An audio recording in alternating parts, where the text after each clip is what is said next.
Hello and welcome back to another Computer Sluggish tutorial. The other day I emailed Sony Vegas Pro asking them why can I not import my NVIDIA Shadow recorded video files into Sony Vegas anymore. And they responded saying this is a well-known issue that we will resolve in the near future.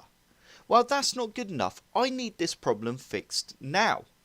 And in this video, I'm going to show you how to fix this issue. Unfortunately, it is a little bit annoying having to do this, but at least it works at the minute until they release a new update for the program.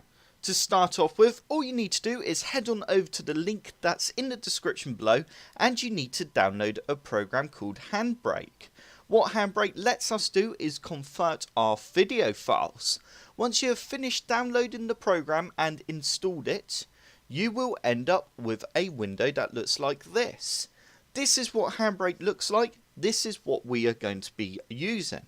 But to start off with, I'm just going to show you what happens when you try and drag a NVIDIA Shadow file into Sony Vegas. For example here, if I just drag in this file, as you can see, it's just imported absolutely fine. It's all on there. But if I delete that file and I now drag in the next video file, they're both recorded exactly the same. No settings have been changed, but for some reason, as you can see in the preview panel in the top right hand corner, Sony Vegas has cut half the video file, which we need to sort that issue out.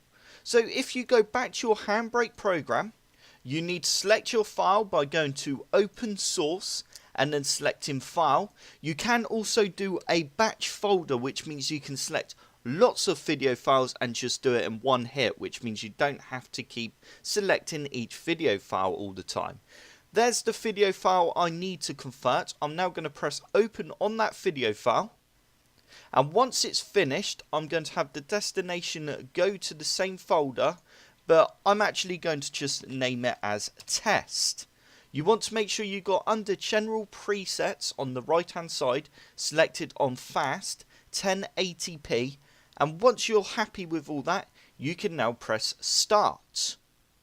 It'll take a couple of seconds depending on how fast your computer is. And once the file has finished converting, if we now open Sony Vegas up again and drag the new test file to Sony Vegas, as you can see, it's imported the file absolutely fine and the video's not cut off. And it's as easy as that.